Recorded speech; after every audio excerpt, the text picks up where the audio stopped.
Halo, selamat datang. Hari ini kita bakal kupas tuntas sebuah panduan parenting yang keren banget.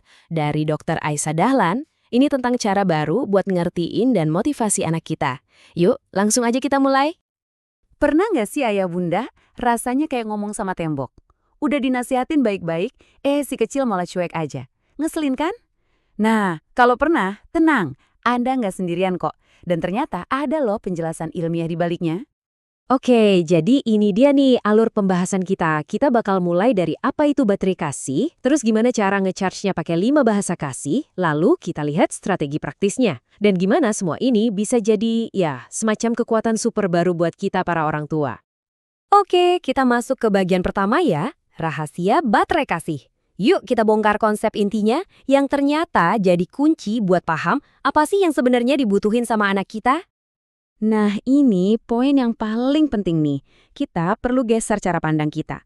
Kata Dokter Aisyah, kenakalan anak itu seringnya bukan buat cari gara-gara. Itu tuh sebetulnya sinyal.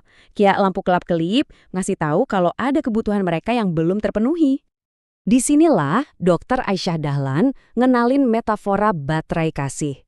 Coba bayangin deh, di dalam diri setiap anak itu ada semacam baterai. Bukan baterai beneran ya, tapi baterai emosional. Kalau baterainya penuh, mereka bakal ngerasa aman, tenang. Tapi kalau baterainya kosong, nah disitulah masalah mulai muncul. Lihat deh bedanya. Jauh banget kan? Kalau baterainya penuh, anak itu adem, kooperatif. Tapi pas baterainya kosong, wah, otak primitifnya yang ambil alih. Muncullah respons lawan atau lari atau fight or flight. Jadinya mereka defensif, gampang marah, susah banget diajak kerjasama. Nah, ini dia nih akar dari banyak kelakuan yang sering kita cap nakal.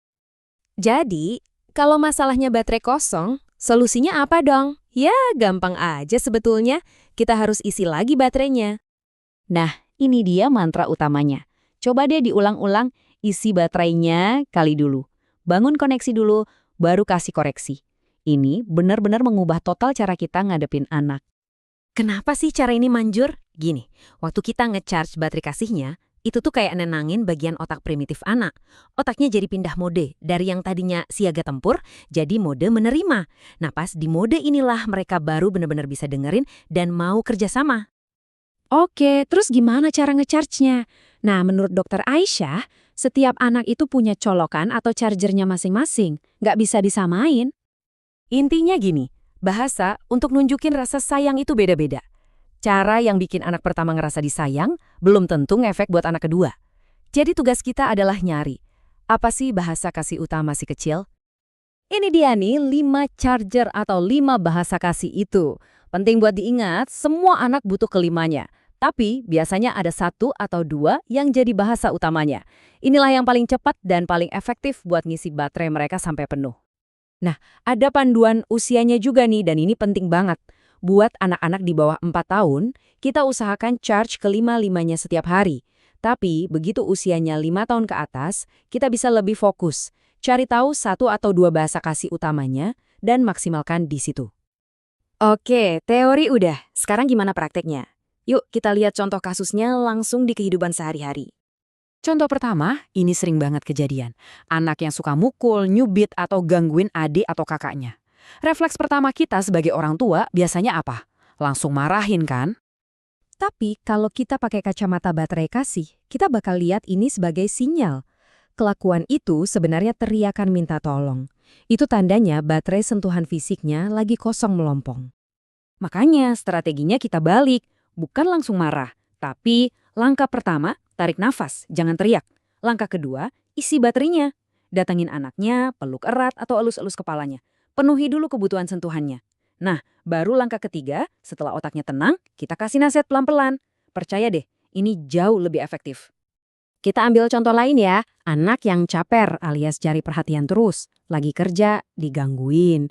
Lagi ngobrol, dipotong. Teriak-teriak, lihat aku. Duh, capek banget ya rasanya. Lagi-lagi, ini tuh sinyal. Ini bukan anak nakal yang sengaja ganggu. Ini adalah anak yang baterai waktu berkualitasnya udah di level kritis. Solusinya gimana? Yaitu tadi, isi dulu tangkinya. Coba deh, berhenti sebentar. Taruh HP-nya, kasih dia perhatian penuh. Nggak usah lama-lama, 15 menit aja cukup. Setelah baterainya keisi, Anda bakal kaget sendiri betapa gampangnya bilang, sayang, tadi seru ya mainnya. Sekarang bunda atau ayah lanjut kerja sebentar ya. Mereka bakal lebih ngerti. Oke, jadi kita sampai di kesimpulan.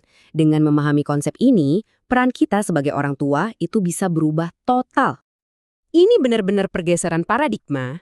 Kita nggak lagi jadi pemadam kebakaran yang cuma bereaksi pas ada masalah, tapi kita jadi manajer energi emosional anak kita. Kita jadi proaktif, kita yang pegang kendali, bukan lagi dikendalikan oleh emosi anak. Dan buat nginget ini semua, ada analogi yang bagus banget. Anggap aja anak kita itu mobil. Kita nggak bisa dong nyuruh mobil jalan kalau bensinnya kosong. Sama persis kayak anak. Isi dulu tangki emosinya sampai penuh, baru deh kita bisa ajak mereka jalan atau kerjasama. Jadi setelah ngobrolin ini semua, pertanyaannya sekarang bukan lagi, gimana ya cara ngatasin anakku yang nakal? Tapi pertanyaannya adalah, baterai kasih siapa nih yang mau ayah bunda isi duluan hari ini?